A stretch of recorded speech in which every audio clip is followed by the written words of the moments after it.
He did this for nearly 20 years. Field work, picking strawberries. My mom was picking strawberries. My mom was pregnant of me, still working the strawberry fields until she was 6 months pregnant. Mikey Garcia. Just think about it. How bad it had to be to leave your home where you were born and bring your entire family just because you've heard that there's opportunities.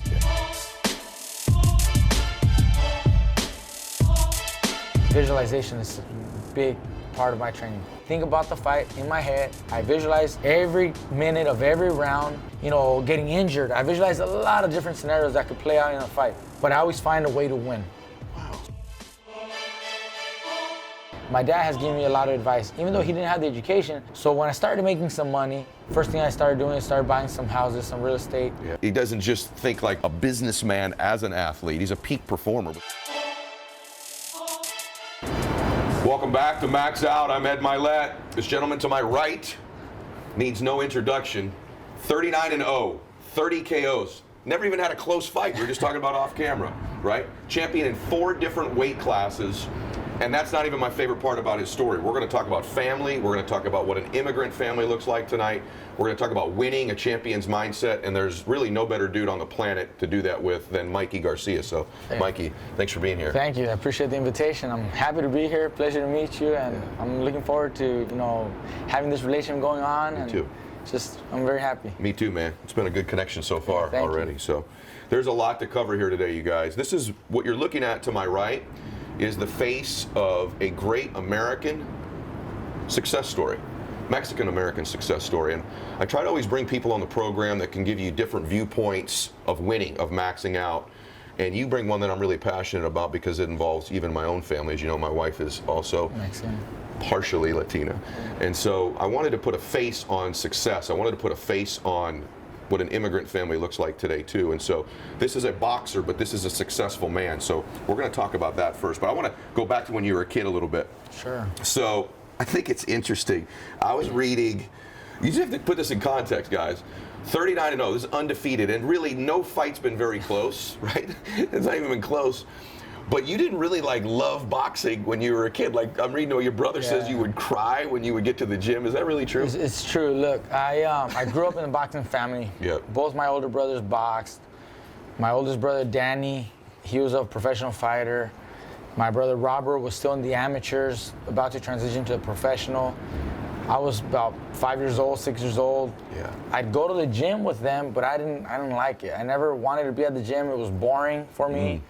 I just wanted to be home and play video games, play Super Nintendo, So I didn't really like it. I never saw myself as a boxer. I never saw myself training. I never pictured myself doing any of that. That was something that my older brothers were doing, and that's their life, not me. Are you the baby? I'm the youngest in the family. We're 7 total. Family's 7. Okay. 4 women, 3 men. Okay. But again, I never saw myself as a boxer. Why? Did you not like the violence part of it, or did you? I didn't like anything of it. Honestly. Even your face, you could see I didn't care for it. I didn't like it. I hated going to the gym. Wow. It was boring. I didn't like the what I seen with Robert and my brother Danny. I saw them at the gym every day. Sweating, hitting the bag, working hard. I thought that was just too much work. I don't care for that. I think it's kind of a good lesson for everybody, though, brother. I think the first pass you make it your business or something you can be successful at, just because you don't love it initially, doesn't mean it's not part of your destiny. Doesn't mean you can't be, obviously, you're successful because you've worked your ass off, but also there's some natural giftedness there too, right? Yes, there is. There has to be. There has to be. And so, sometimes the things you see first, you may not love them right away, but it may be where your gift is. It may end up being where your passion is down the road. So did it change at some point? When did it click where you're like, okay, I think I want to box? So I'm 13 years old. Okay. And I go to Reseda to visit a nephew. He was a couple years younger than me, about 2 years younger than me. He had an amateur contest that evening. Okay. He actually started to go to the gym and train out there in Reseda. So we go to support him. One of the kids from the opposite gym didn't have an opponent. And my brother, Robert, just signed me up and says, here, you're getting in the ring today. Oh my gosh. And I was not training. I had never been in the gym to train. But we knew enough just to get by. We fool around at the house with boxing gloves. my nephews, my friends, or whatever. You know, we borrowed my brother's gloves before that, so we knew boxing, but I was never training to compete. That day, my brother just signed me up. Says, "Here, you're getting in the ring." Oh my God. Now, I didn't have a license. I had never registered as an amateur fighter, so the commission wouldn't allow me to fight. So they made it an exhibition. Okay. They made it like a sparring session. Okay. So I borrowed shoes, gloves, headgear, the whole thing. And we get in the ring. And again, I was 13 years old. I get in the ring, and we do a 3-round exhibition match. That's what started for me. I fell in love with the competition. There you go. I fell in love with winning, with trying to win, with showing that one person in front of me that I'm a better fighter, that I'm better than he is. That's what I really, really kind of, got hooked on. I was telling you off camera too. I find that often that, like, even I interviewed Zach Johnson. He was telling me that he didn't love golf. He loves winning. He loves competing. That's something he's good at. So it literally, just picture this, you guys. Sitting to my right is one of the greatest fighters in the world right now. Probably is going to end up being, I think you're going to pass Floyd. You're going to go past 50-0, right? And you're talking about one of the greatest fighters in the world, and he does not even love the sport when he starts. But it's what happens in our life. Like a random event happens, and you like take advantage of it. So your family's interesting to me because you've referenced your brother already, and your dad. Your dad's got a great name, Eduardo, which is obviously my name. But I want to keep boxing in there, but we're going to get to all this domination here in a minute. I think it's fascinating that a guy that doesn't love the sport in the beginning, some random event, ends up, becoming 39-0 at this time and in his prime. But your family, to me, is what America's all about, and needs to be more about. And this version of an immigrant family needs to be featured more often. And so when we talk about this part, I don't care what side of this debate you're on or any of that other stuff. I just want you to hear this story because I think it will inspire you. Your mom and dad are like the real heroes of your family. Yeah. And I respect you a whole bunch, but the more I read about your father and your mom, I actually even get emotional about the sacrifices, I think, just reading about them that they made for you. So tell me a little bit about your dad first, Eduardo, and tell everybody about what he did to come to this country, the work he put in, the back-breaking work he did, even to give an opportunity for someone like you to be a champion. I enjoy and I love sharing my father's story, my mom's story. Because just like you mentioned, I think it can inspire anybody who listens to it, who hears it. It might motivate someone to, do better and do great in life. I consider my mom, my dad, the American dream, in reality and in life, My father had a 3rd grade education in Mexico. My mom had a 6th grade education in Mexico. Married very young, started having a family in Mexico. We're from the state of Michoacan. They moved around different towns trying to make a living. My dad would make the trips out here to the States illegally at first. Had different lines of work. He worked close by out here in San Pedro at a fish cannery marketplace. He worked the fields also. All North California, Southern California. He had different types of work, but he always had a dream and aspired to do something more than just that. He had a family to raise. He wanted a better life for the family than what Mexico could offer. He came out here legally now. When the Bracero program, the last year of the Bracero program was available, he made the trip out here. He turned 18 here in Rancho Cucamonga as he was working. He was working tomato fields. He was working just different type of work, and that was when I think it was Reagan who had the amnesty, and because he was here and he was able to get my rest of my older brothers and sisters, their papers to come to the States legally.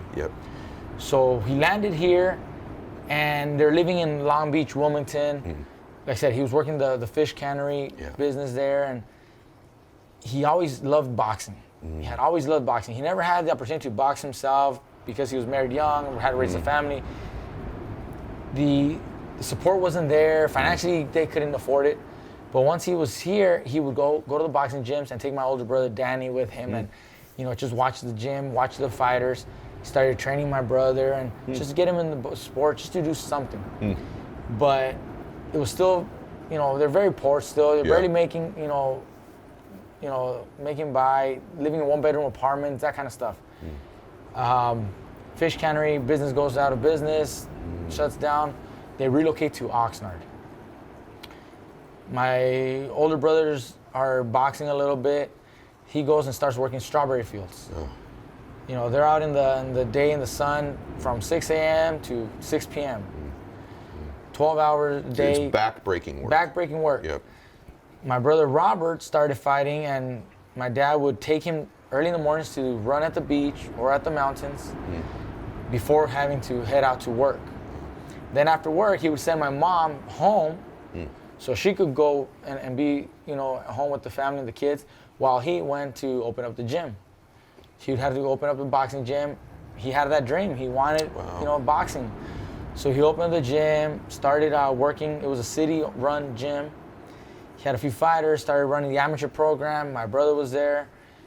Kid comes by, name of Fernando Vargas. First day at the gym, gets in the ring, doesn't know anything. My brother, my dad, they start training, start working. You know, he just wanted boxing. He loved boxing so much.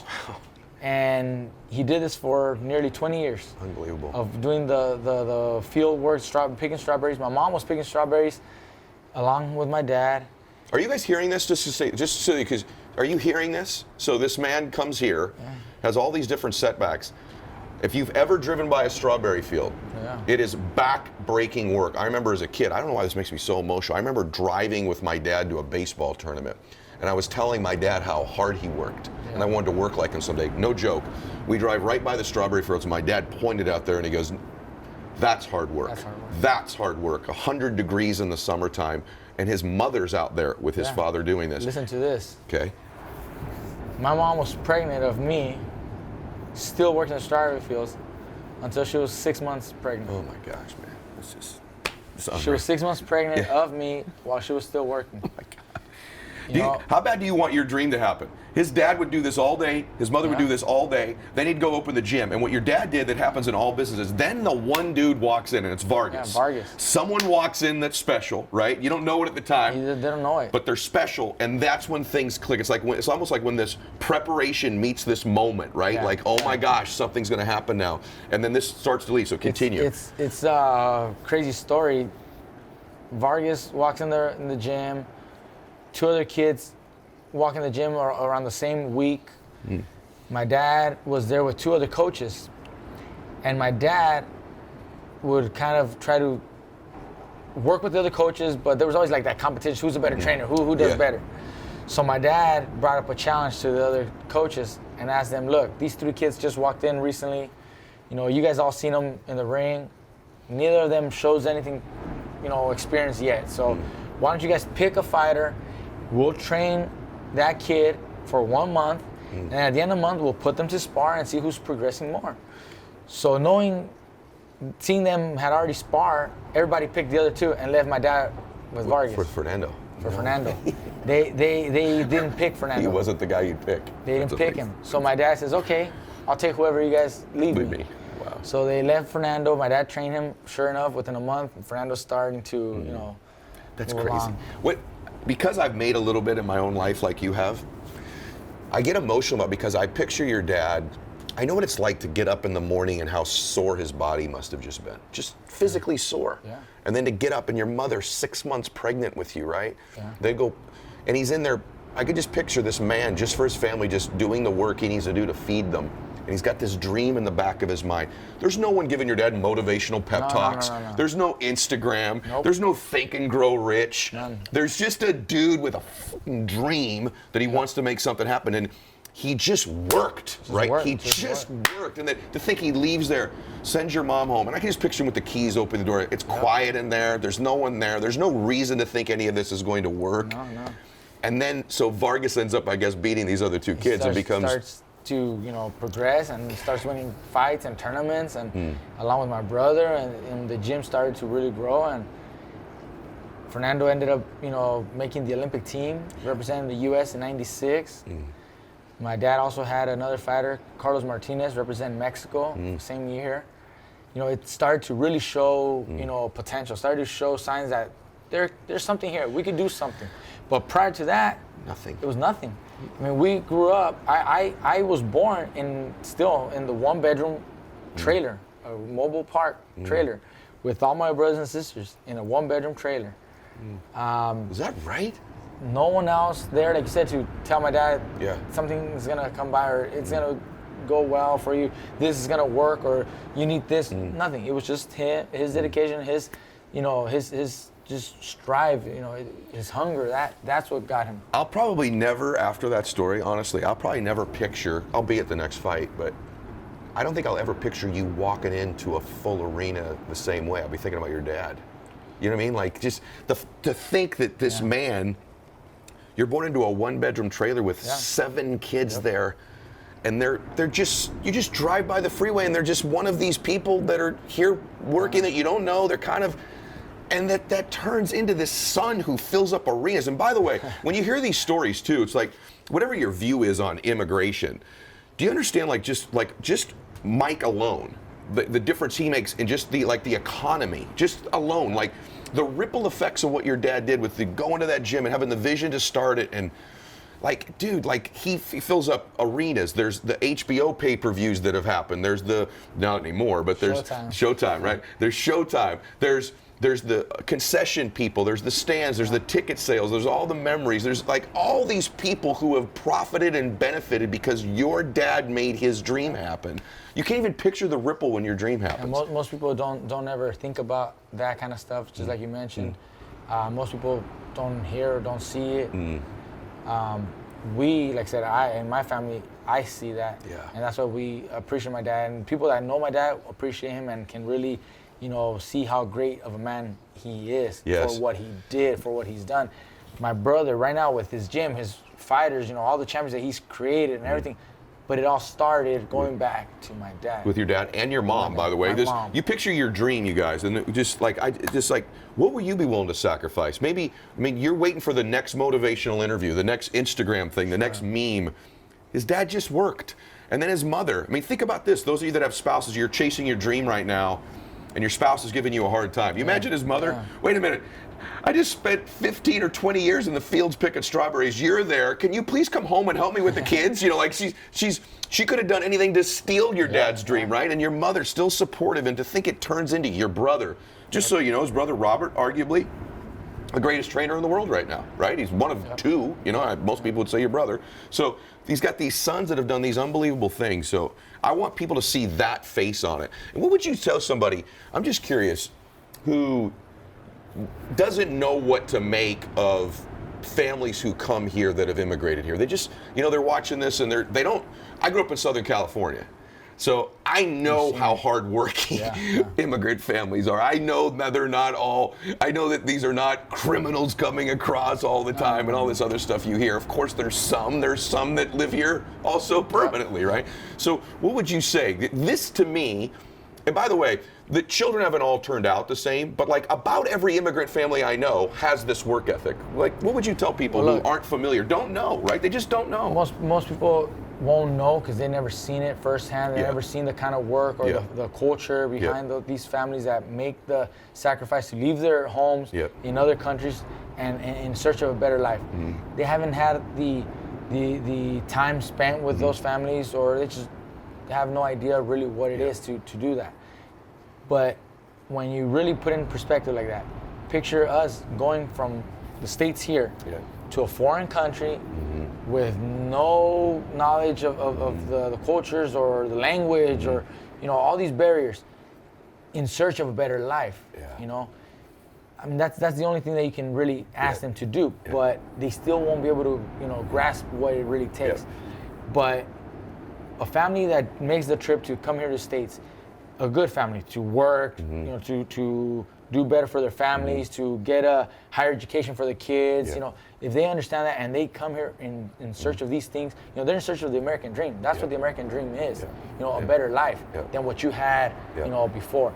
And some, like I said, some families or people don't really understand what it is.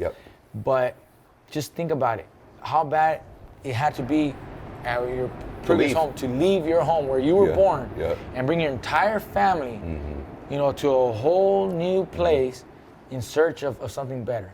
Just because you've heard that there's opportunities, because you've heard that there's an opportunity, there's hope that you can do better here in the States than where you were. And that's the only thing. That's all I want people to hear, because we're going to talk boxing in a minute too. I wanted people to hear about how special your mom and dad were, because it's obvious how special you are. And we're not here to change an opinion about a political issue. That's not why I'm here. I'm here to just have you hear the story.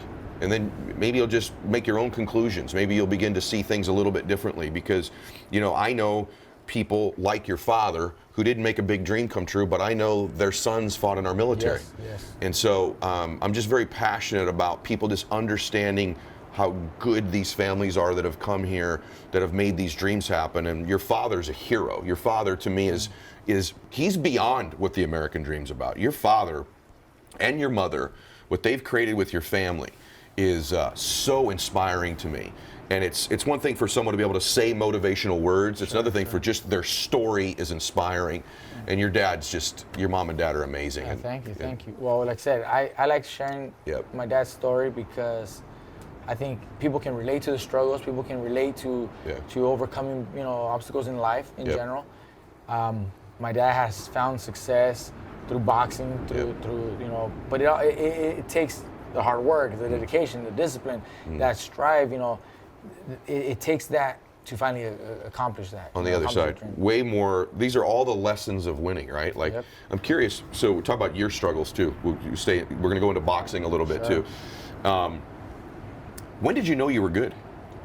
Like, when did you go, oh, I'm going to make a living at this, or I might be a world champion? I was just, like I said, I had my first amateur experience. You know, that you knew you loved it, but did you know you were good then? I didn't know I was good. Yeah. But I got hooked on the competition. I'm very competitive. I wanted to win. That fight was not a win or lose. It was an exhibition. There's no winner. But I wanted to win. I just wanted to show everybody I'm a better fighter. So I started to train. I had my first official amateur experience fight in February, which means I was 14 now. So I trained about 6 months before my first fight. Then I went on 1 year, 9 fights, 10 fights somewhere in 1 year as an amateur. Different shows, different level of experience, but all the kids that I fought that year had maybe no more than 12 fights or less. I entered my first tournament. It was a Junior Olympic tournament. It's a national tournament. I had 9 fights going to a tournament, 10 fights going to a tournament. I make it all the way to the national level, the very final round. I had beat guys that were 40 fights in, 80 fights in, and I'm only going in the tournament with 10 fights.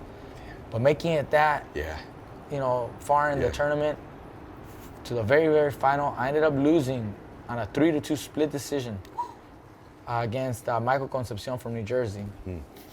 I still remember the kid's name. Yeah, I was gonna say I don't know him. it was a close fight. I thought I won. That was my first loss. That was my first loss as an amateur. It was like my 16th fight. But I just realizing that I made it this far against kids with so much experience, kids who have been doing it for a few years now. Kids normally start at 8, 10 years old. I'm starting late at 14, and in 1 year of boxing, I make it to the final in Junior Olympic tournament, national level. Like, okay, there's something here. I could do something here. Is your dad or your brother the type to tell you you're good, or they reserve praise and recognition? They'll tell me. They are. Well, at least at that time, they told me, like, hey, look, you've done this much, you know. At least maybe to try to cheer me up because I lost. Like, hey, you did well, you did this, you're here, you know.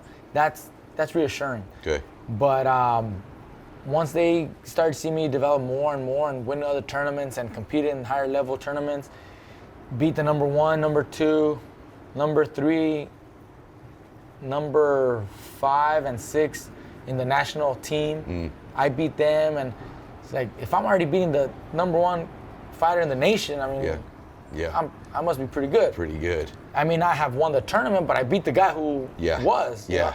So it just tells you, you know, there's something here. Yeah. Then we started turning pro. Again, I didn't know where we were gonna go, so just fight at a time, one by one, just to see where we develop. There was attention from promoters, managers before that, and so I figured, okay, we can do something, but we just don't know how far we can go.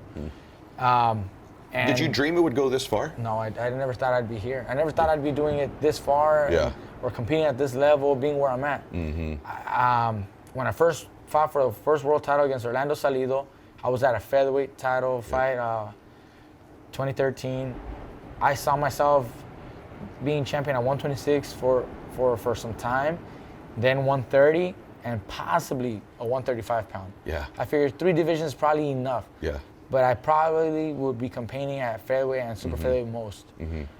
And I only fought that one time at featherweight because then the next fight, I fought Lopez. Then I moved up to 130 and then 135, and now I'm 140. And now I'm thinking maybe 147. So I never imagined I'd be where I'm at. It's unreal, man. Like these couple lessons there I just want to point out. Like one, almost everybody I've interviewed on this show, including myself, one of our traits is we're crazy competitive. Yeah. Like it almost overrides whether you even love what you're doing. You're like, I have to just win. Yep. Like I may not even like all of the training, but I have to win. Well, like, I don't like the training either. Right? See, isn't that interesting? There's a couple dudes, I think you'd agree, they kind of like training. They're freaks, right? But like most people don't. Most people don't like making phone calls in business or eating broiled chicken in the gym or, or doing the training. Like they don't like that stuff, right? So it's a fact, but they love to win. They love to compete. That overrides it.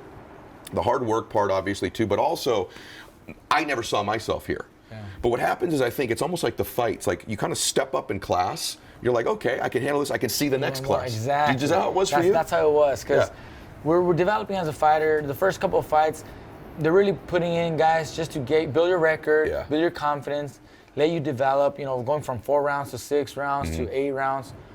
Then they step up competition of opponents to test you a little bit. Test you. Maybe you test your will, maybe test your power. They put someone that can hold, who's holding their own against top guys or who has gone the distance for world title fights. But those are tests that challenge me, motivate me to do better and do great. And once I complete that, all right, what's next? I want something better. I want something bigger. I want a bigger challenge. Yeah. And once we landed the world title fights, now I just wanted bigger tests, bigger fighters, every single time. That's why I've been moving up in weight class. That's why I'm challenging myself against bigger men every single time, against better opponents every single time. Yeah, that's just the way it is. We're going to talk about some of those opponents. We're going to get some of the boxing stuff in a second. But I do really believe it reveals itself to you as you go. You got to get to the next step and the next step and the next step. One interesting thing about you that surprised me is that I think, and you can correct me if I'm wrong, I would consider your style not flashy. And I mean that with respect. To me, correct. You're just this fundamentally very sound fighter. Would you agree with that? Because the reason I say that is there's different ways to win. There are people that just mega, I don't know, they're Lomachenko's angles or footwork in boxing, for example, or someone's just got like incredible motivational skills in business. There's those. But most people win because at whatever they do, they're fundamentally great at it, right? Like their fundamentals are strong. Is that true of your style, or what would you say? I agree with that, and I can add a little bit. Okay. See, I'm not flashy in the sense that I don't have anything really that stands out as far as like you mentioned footwork or the speed. None of that really stands out from everybody else. I don't have the flashiest, fastest hands, crazy combinations. I don't have that. I don't have the craziest angles and footwork. I don't have the craziest power where Mike Tyson one punch knockout every first round every single time. I don't have that. But I think it's the subtle things that make me a better fighter. Power is there, speed is there, footwork is there when it has to be. Yeah. The timing is there. I have the ability to read my opponent, read body language, read their eyes.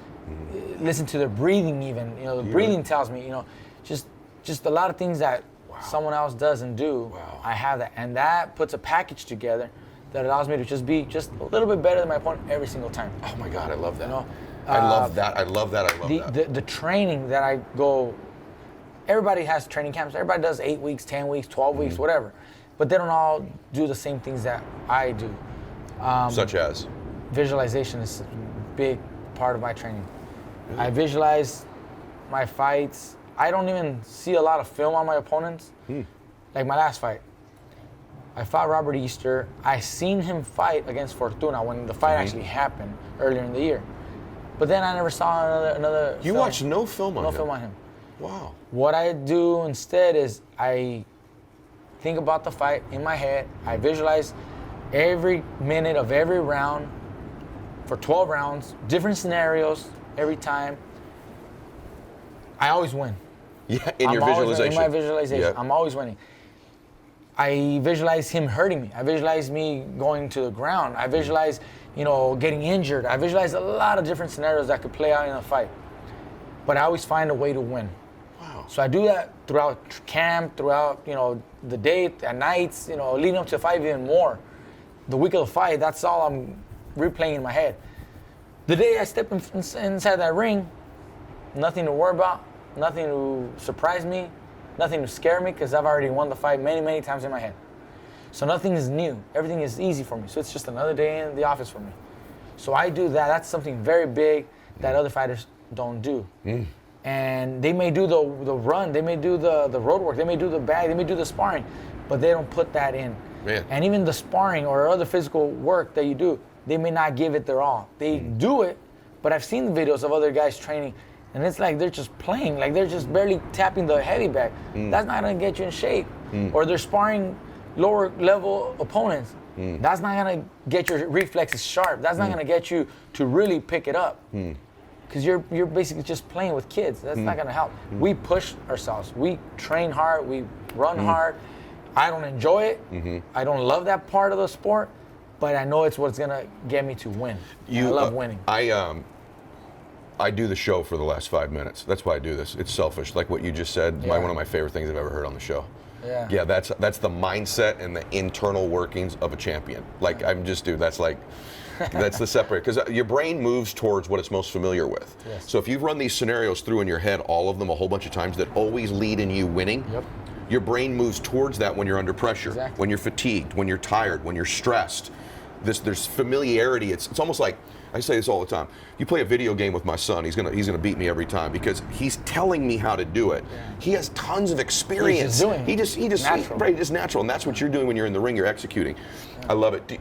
You said that it's just kind of game day, like when you get into the ring. Easy. Do you get, when or if ever, are you scared or nervous for a fight in your mind? I honestly, I've never been scared or nervous. The moment that I get the butterflies, and it's not even being afraid of the fight, it's not nervousness from the fight or my opponent, but the moment that I get those butterflies is actually the ring walk. The walk to the ring. Walk to the ring. When I'm walking out of my dressing room and I'm waiting for the music to go on, and finally you hear the music, you get all the fans to stand up and cheer, and I'm making that walk, that's when I feel a little emotional, a little butterflies. But it's a special feeling. It's something that I appreciate. All those fans took that time from their schedules, from their lives. Maybe they went shopping for that occasion. Maybe they went to dinner early on with their You're thinking couple. about that. I do. Maybe they had their kids, with the babysitter, because they made time to come see me. That's so special to me. It's unbelievable that I have people that see me like that. Yeah. I'm that big enough or big in their life that they had to make time to come see me. And you're walking out and you see the whole arena filled up. And it's like, all this is for me. Wow. That's just, it brings, tears to my eyes sometimes. Like I get literally on the way to the ring, you have tears. I'll get, like little tears almost. Like, yeah. It's something unbelievable. Honestly, I can't explain. It's really. almost a spiritual, inspiring it's thing. Surreal.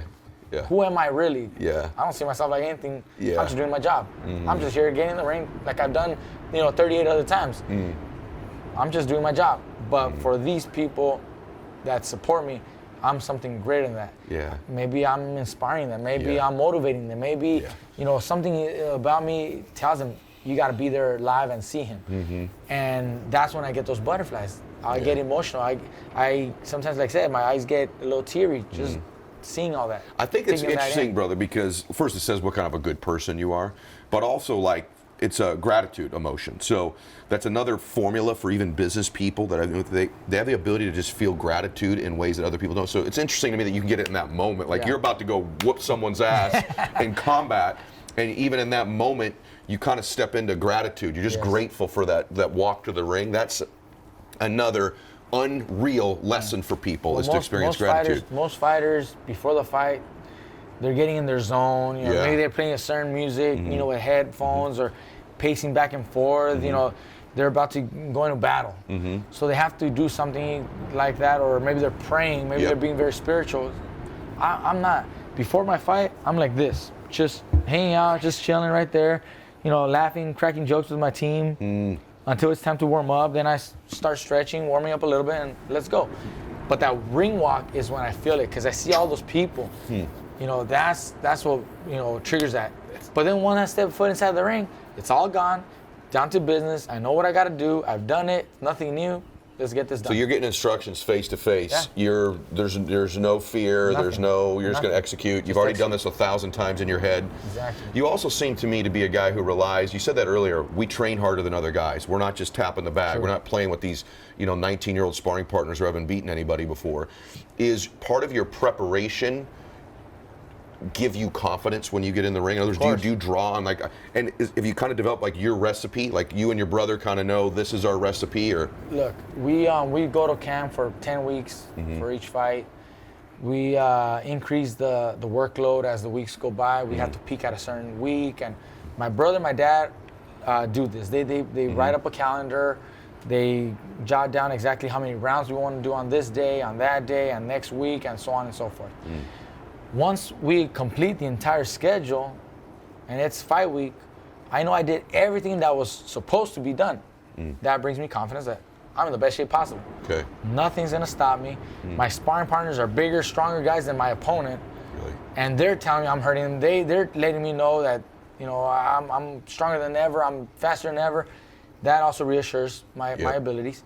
But me myself, seeing my work, how I'm performing, leaves me no doubt that I'm gonna win. Dude, I love that. I think a lot of times in business too, some of you guys that train and lead people, like you need to make your training almost more difficult than the actual interaction would be with the client. That way when they see the client, it's easy, right? It'll just be harder, more objections, more difficulties with the people that you're training. Don't make your training so damn easy that your people fail in front of the client, I was just telling my boy Robert on the way here that, because I do all this visualization, because we work so hard, when I step foot inside the ring, it's easy. It's crazy. It's easy because I've done it. It's not new.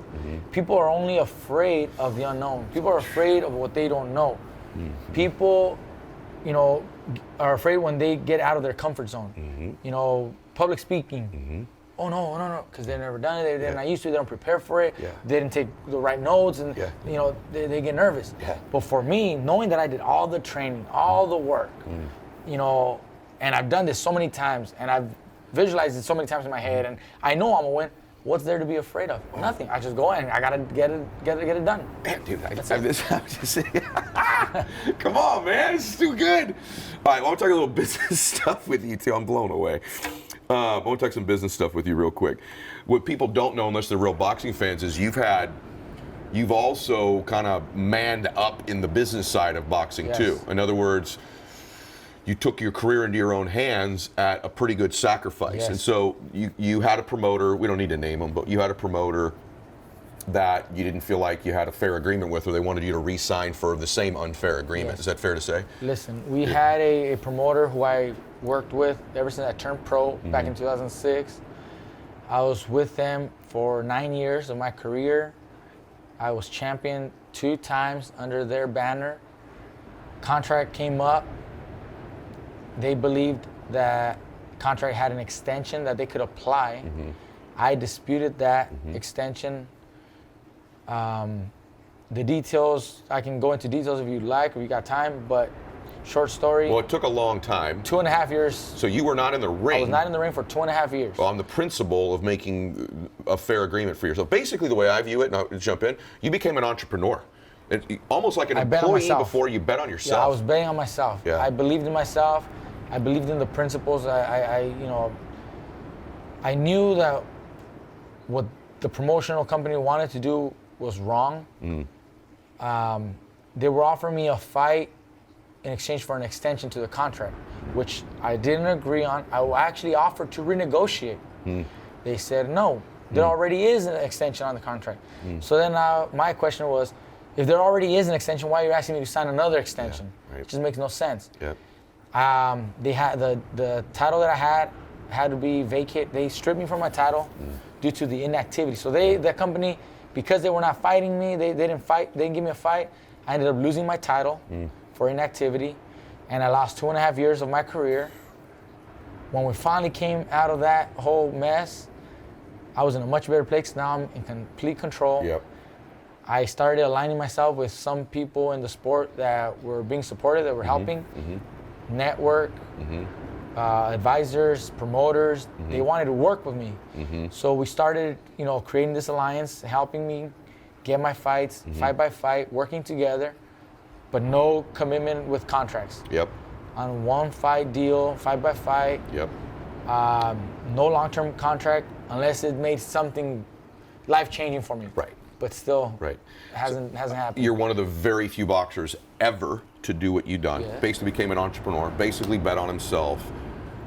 He probably wouldn't say it, but I think it cost you about 7 figures to probably do it. It did. Right? It did. I mean, it was a tremendous sacrifice to stand on that principle. It cost me more than that if you consider the money that I basically didn't earn. Didn't make boxing. Didn't make Several boxing. $1 million then. So it was several $1 million that I pretty much lost. Moments that were scary were moments where I still had mortgage, I still had some bills, and some of my tenants were late, and I gotta make those mortgage payments. And in all honesty, there was moments where I was broke. Yeah. As far as cash, liquid cash, I didn't have it. Yep. I had to wait for another installment from this, business, or from this sponsorship, or from my rentals or whatever. Moments where I didn't have more than $300 in my That's account. amazing to me. Wow. Honestly, Okay. no bullshit, no lies. Wow. Moments where I didn't have no more than $300 in my account. My gosh. And what I do, I go buy groceries instead of making that bill. Wow. Instead of paying that mortgage or paying that whatever it So was. a world champion is in Yeah. that situation on the principle of it. On the Wow. principle.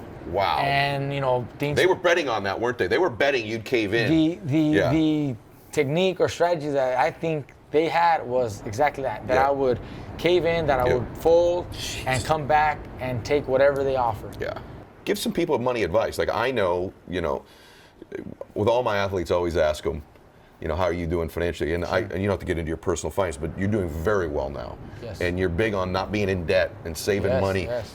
Do you mind telling them like how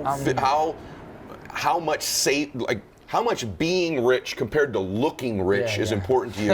You know what I'm saying? Like a lot of guys want to look rich. Yes. You want to be rich, right? And you talk, if you don't mind, Listen, like what I'll you've done for share, your yes. kids, Look, college stuff, all that. I've seen a lot of fighters pretend like they're rich. A lot of people. Yep. A lot of people, but Yeah. It's more in boxing. I see it in boxing Yeah. more. Yeah. They make $100,000 to go buy a $80,000 Mercedes. Yeah. Right. It Right. makes no sense to me. Right. But not many people think like me. Not many people have the experience that I have. I've seen a lot of fighters. I've seen a lot of cases.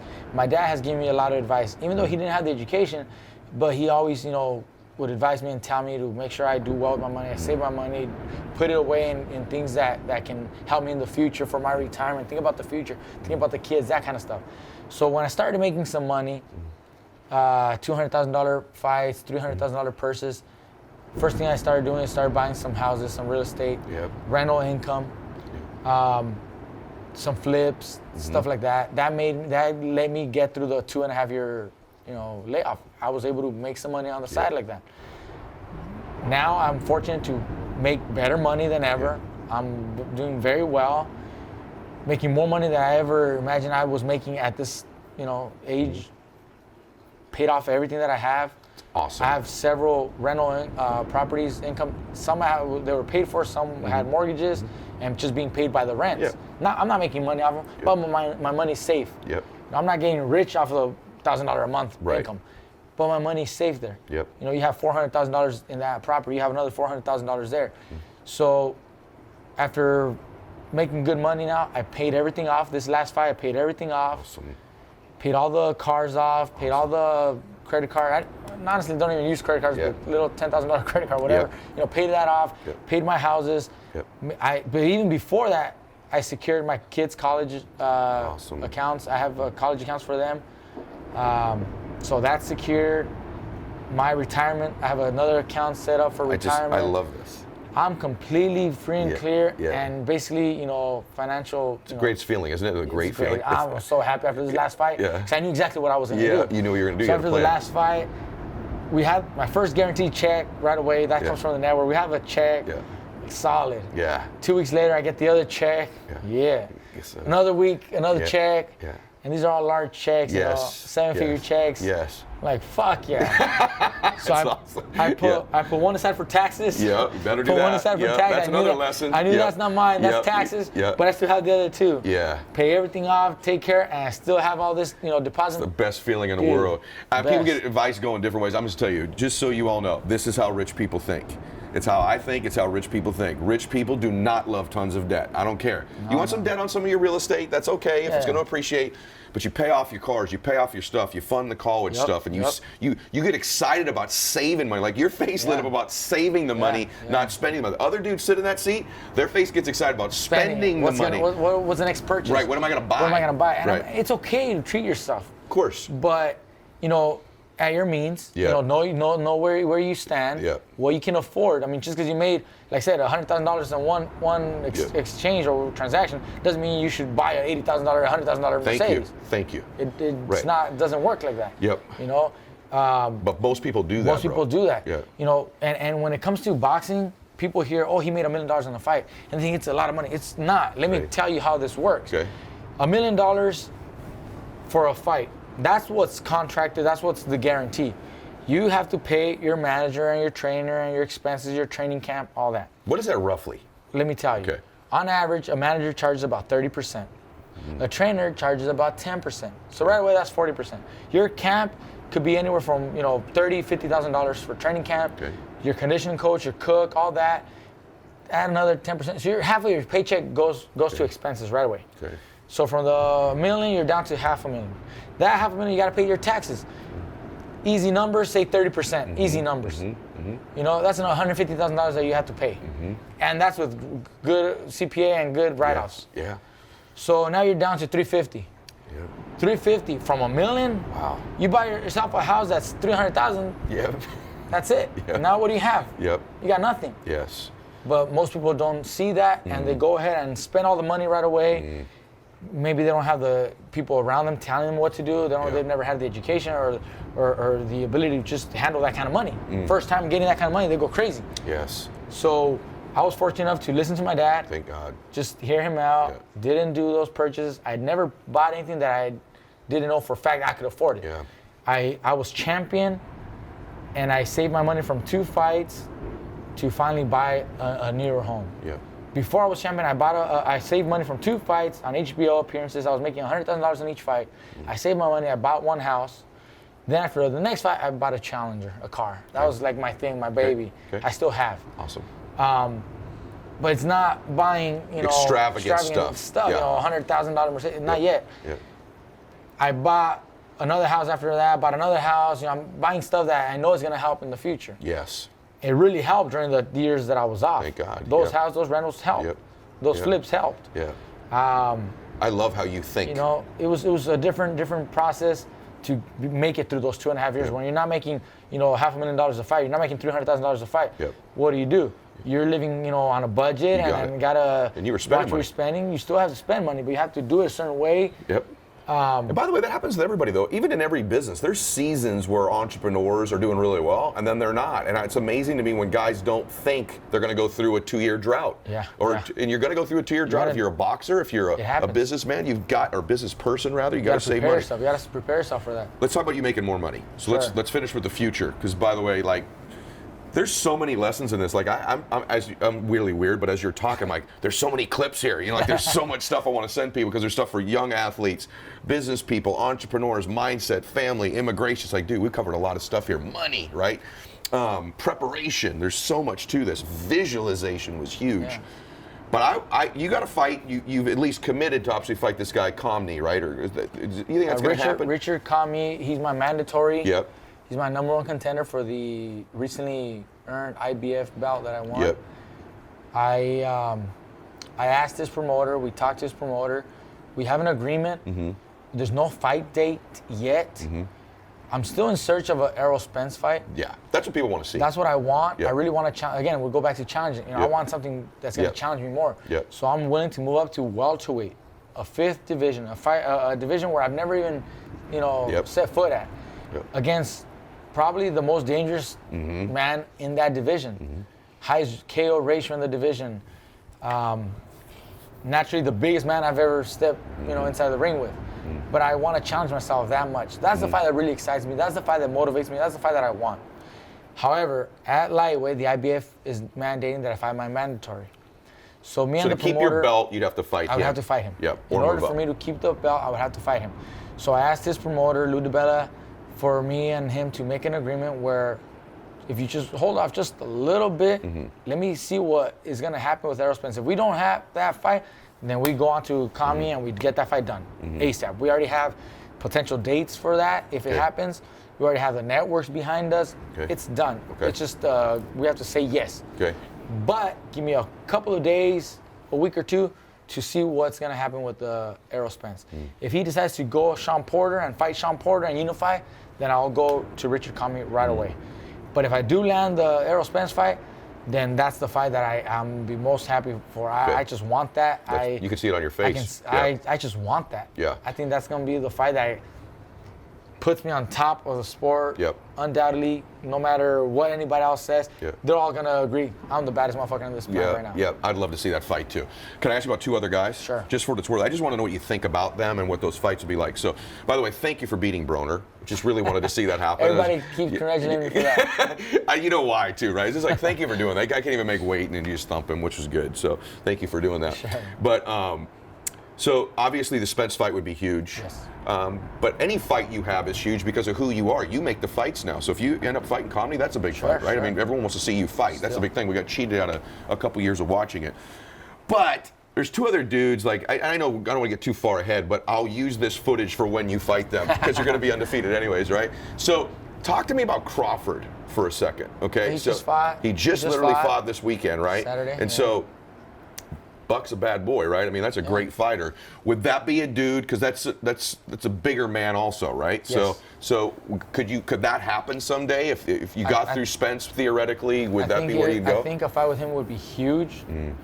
I've actually considered him pound for pound number one. Yeah, people argue. Is it you? Was it Andre Ward? Is it Floyd? It's not Floyd anymore, obviously. So you got the guys it's the top there, five guys, and you're in it, right? Some lists are subjective to whatever, but it's him. It's the other guy I'm going to ask you about. It's right. Sure. So I've actually said it was him. Okay. He just fought Saturday night. He didn't have, I think, the best performance, but he still did more and better, and he won. He had a little bit of trouble with the height and reach of Benavidez. This is the first time that Crawford fights someone like Benavidez. Prior fighters were not at the level. They're contenders, but not championship, level. They don't have the same skills or attributes. They don't have the height and reach. So that gave him a little bit of trouble. But he was still doing better and winning. And at the end, he caught him with a great uppercut, hurt him, stopped him. If that fight were to ever happen, I think it'd be a huge fight between me and him. We fought once as an amateur. He outpointed me. He outboxed me. I know he's with Top Rank still and ESPN, and I don't know if he's able to break away from them to get a fight with us, or if maybe we can work together and work something out. But I think that would be a huge fight. That's a fight you'd do, though. That's a fight I would definitely do. So there's Spence. There's Crawford, right? These get me excited. Everybody, if you're a boxing fan, like you look at the top 5 list, it's Mikey, it's Crawford, maybe Alvarez is on there now. I don't know. Triple G was. There's some other dudes in the mix, and then there's one other dude, which would be a totally different fight than Crawford. Sure. But could you ever see yourself stepping in there with Lomachenko? Same thing. Again, Top Rank ESPN issue there. That's what sucks in boxing, man. See, right now.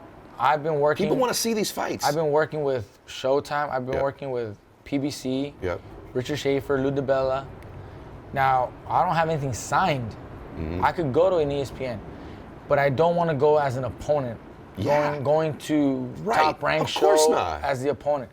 We deserve a fair, fighting field. Right. I deserve my respect just like they do. So we should meet somewhere in the middle. Correct. Now, I know the way that promoter runs business, and he doesn't do that. He does everything in-house. So those are tough things to go by and get over and do. But a fight with Lomachenko would be terrific for the fans. I actually think that'd be an easier fight for me. You do. So Crawford fight would be a Crawford fight. Yeah. Crawford fight would be more just because stylistically. Styles, exactly. Yeah. Height, reach, southpaw running around is more difficult than a smaller southpaw that comes and fight. Yeah. I think it'd be a terrific fight though. He has a lot of angles that he's gonna try to enforce and use. I have timing, I got power, I got skills. You know, people underestimate my skills. They see, oh, he's one-dimensional. All he does is a jab, right hand. Nothing. All he does is win. Ask that to my opponents. Ask them if they thought it was going to be as difficult as it was. Ask them if I hit as hard as they believed. Ask them if I was as fast as they thought. Yeah. Ask my opponent. Don't ask me. Don't ask the fans. Ask the opponent. You know how you seem to me? You seem to me like whatever the fight would need, you would need. Like if you needed additional footwork against a Lomachenko, you'd have it, right? I just feel like that. Nobody has seen the best out of me. That's why I want to see you fight these guys. No one has seen the best because I haven't had the need to use it. Yeah. The people that have seen a little bit more are the people that are in the gym with me, training when I'm sparring. And I mean, I'll invite you if you want to come see me train with sometime. When I'm in camp, training, sparring. Love it. Be an honor. A few of the people who have seen me have seen little spurs and moments of me actually picking it up. You know, turning on that switch for those few seconds in sparring against other opponents. But the general public have never seen those moments because I haven't had the need to. Yeah. My opponent brings it, I bring it up a notch. My opponent brings something else, I bring it. Yeah. That's I'd love to see that with Spence because I think that fight can be made. That's one of the ones. That's the one that and can be that made. can actually be made. Yeah, exactly. He's independently working with Al Heyman. He's with PBC. He's working with Showtime. So I want that fight. We actually talked about it, and he's all down in. too. He's down. But after the Danny Garcia Sean Porter fight, he's saying he wants to maybe do that. I hope the money maybe is greater with me and draw him back. And it's such a great time in the sport, man, because a lot of money. There's a lot of money in the sport, and there's so many skilled guys that are different. Like just the names we've said, like Spence is just one type of fighter. You're this fundamentally strong dude who does everything well, right? Yeah. Then you got this little crazy dude with the footwork and the angles, Lomachenko, and then you got this Crawford dude is he's a freak. I mean, he just makes people look silly. They lose their will to win when they fight this guy. He takes their will. He's very good at using what he has. Height, reach. He can fight left-handed, right-handed. He can fight on the inside, he can fight on the outside. For me, that's why I have him as pound for pound number one. Hopefully there'll be more and more pressure on like Top Rank and some of these other collaborations to make these fights because that is the one thing you have to say. Because I think boxing is the most beautiful sport. The one thing you can say for the UFC, man, they make the fights people want to see, and your name is associated with the 3 or 4 fights everybody wants to see. In the UFC, he's basically one promoter. So he does whatever he wants. Yeah. In boxing, there's so much more people involved that it's hard to get all those fights done. Yep. We've been able to get a lot of fights through the Showtime and the PBC and Heyman and that group of people because we have a big roster of fighters where we can still get those fights done. It's really only Aram that does things on his own on the side and really is now working with PBC. But there could be some huge fights with Lomachenko, myself, with Crawford with any of the Spence or Thurman fight. There could be so many great fights. Hopefully we can get something I hope done. so too, man. All right, so let's finish up with this. So we're talking about all these fights. You're kind of this financially independent spot now. You control your own future. What do you want? Like, is one of your goals to surpass the 50-0 mark, or do you not think about those things? You just go one fight at a time. Like, if I said, hey, your career ends in whatever, 6 years, 10 years, 3 years, whatever it is, what do you want to be the finish of that career? What would be your dream career? I've never actually chased anything. I've never chased a record. I'm not chasing a number of titles. It's not like I want to get 10 titles or 6 divisions or 5 divisions. I've never been chasing that. I just know that at the end of my career, I'll be regarded and remembered as one of the best fighters of this generation and one of the all-time greats for my accomplishments, for the fights that I'm doing. I got chills. I know I will. There's more to prove. There's more to do in the sport. There's more to accomplish. One fight at a time. And that's how you look at it. when I'm done, you're just gonna see it.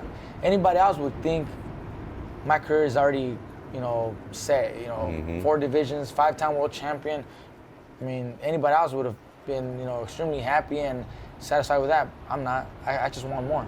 I love it. And you're young still, bro. Yeah. What are you, 30? I'm 30. Come on. I mean, you're young. I'm in my prime. Dude, it's unbelievable. He's in his prime. And one of the things I think everybody watching this is thinking too is like, what a good man. You're confident, but you're humble. And people want to root for you. You know what I mean? And I also think knowing my audience now, they're going to want to follow you too and engage with you. How do they tell them how they find you? Where is Instagram the best? Social media, Instagram at Team Mikey Garcia. Okay. Mikey Garcia on Twitter. I run my accounts. I'm the one that handles it. You are. So I'm on it, you know, and primarily it's on the Instagram on the Instagram. I want you to follow him because you got it out of the day. This is a world-class businessman. His mindset, he doesn't just think like just an athlete. This guy thinks like a businessman as an athlete. He's a peak performer with all the visualization stuff. That was so good. But I think as you follow him, you're following one of the great American stories. I think every time people see you fight now in my audience, they're going to think of your mom and your dad. They're going to think of your brother. They're going to think of you walking into the gym and crying when you were a little kid, you know. I didn't like it. You know, and standing up to the promoters, and it's just you're a real interesting man. I really like you. Thank you. You know, I'm really glad we did this today. We're friends now. Thanks. I am going to come see you train. I'll invite you to the gym once I start my training camp. I'm in. Come to my ranch, hang out over there, and I would love that. to the gym, and I got to get you up to Idaho with the kids We'll too. do that too. I would love that. Thanks so much, brother. Pleasure. All right, everybody. Thank you. This is Mikey Garcia. I know you enjoyed this today. This is what a champion's all about, everybody. I tell you, we bring people who are maxing out their life. By definition, that's what you just heard here today. Want to remind you, every day on Instagram, I do the 2-minute drill. When I make a post in my main feed, if you just make a comment in the main feed within the first 2 minutes with a hashtag max out on it, we pick a daily winner. They get my book, they get a coaching call with me, they get gear in the Max Out store. I persuade some of my guests to do a 15-minute call with them, which Mike will do. We'll do one call, 15 minutes with a winner. And so make sure you're making those comments on there every day. If you miss the first 2 minutes, just if you comment every day, we pick a winner who comments every day, anytime. So make sure you're doing the Max Out 2-minute drill. I hope you enjoyed today's program. Please subscribe if you're watching this or listening to it. Subscribe, spread the word. God bless you, and Max Out.